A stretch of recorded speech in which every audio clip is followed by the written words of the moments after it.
सगळ्यांना नमस्कार. मी पल्लवी स्वागत करते तुमचं आपल्या एका नवीन ब्लॉगमध्ये. आणि नवीन दिवसाची नवीन छानशी अशी सुरुवात झालेली आहे. आमच्याकडं कालपासून कंटिन्यू पाऊस चालला आहे. बिलकुल हळूहळू पाऊस येत आहे. आणि अशा पावसामध्ये सगळ्यात मोठं टेन्शन म्हणजे कपड्याचं. कपडे अजिबात वाळत नाही आहे. आणि बघा कसं काल सायंकाळचं वातावरण आहे. काल सायंकाळी कसं बिलकुल हळूहळू हलका हलका पाऊस चाललेला होता. आणि छान अशा पावसामध्ये गरमागरम काही ना काही खावंसं वाटते चटपटं. आणि त्यासोबत लागतो चाय. आणि म्हणून म्हटलं चला उद्या सकाळी नाश्त्यामध्ये डोसा बनवूया. म्हणूनच मी रात्रीला डोस्याची तयारी करून ठेवलेली आहे. तांदूळ वगैरे अगोदरच भिजत घातलेले होते. आणि मग रात्री ते झोपण्याच्या अगोदर मिक्सरमधून काढून घेतले. मग सगळं बॅटर त्याचं बनवून घेतलं, कारण की मग सकाळी जास्त त्रास राहत नाही.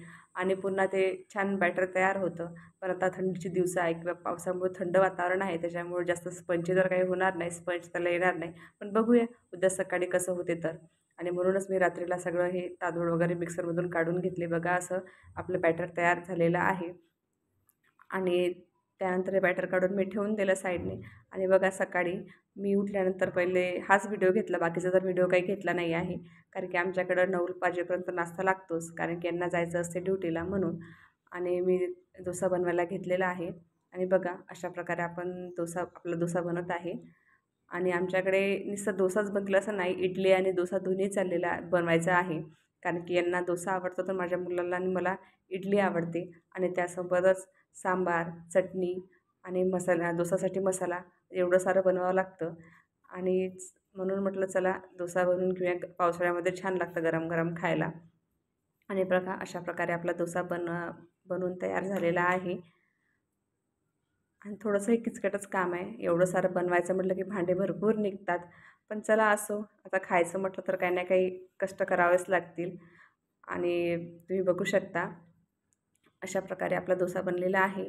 आणि तुम्ही मला नक्की नक्की कमेंट्स करा की माझा डोसा कसा बनलेला आहे. तर एवढा व्यवस्थित तर नाही, पण ठीक आहे, थोडाफार जमतो मला घरी खायसाठी.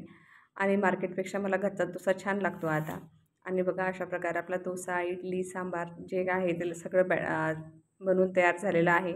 आणि थोडं मी टेस्ट पण करून बघितला यांना द्यायच्या अगोदर. छान असा क्रिस्पी असा झाला होता.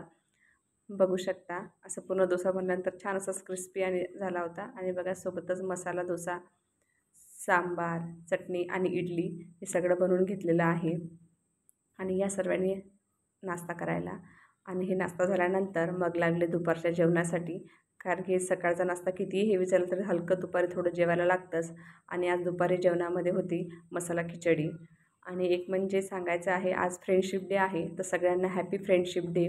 माझ्या सगळ्या मैत्रिणींना, माझ्या सगळ्या ताईंना मैत्री दिनाच्या खूप खूप शुभेच्छा. आणि फ्रेंडशिप डेचं आमचंही थोडं प्लॅनिंग होतं, पण पावसामुळे थोडं सगळं कॅन्सल झालं आहे. आम्हालाही थोडं बाहेर मूव्ही बघायला जायचं होतं. आमच्या पूर्ण ग्रुपचं आधीच प्लॅनिंग झालं होतं, पण पावसामुळे कसलं काय, पाऊस भरपूर चालला आहे इकडे, म्हणून सगळं कॅन्सल केलं. तर बाय, भेटूया उद्या.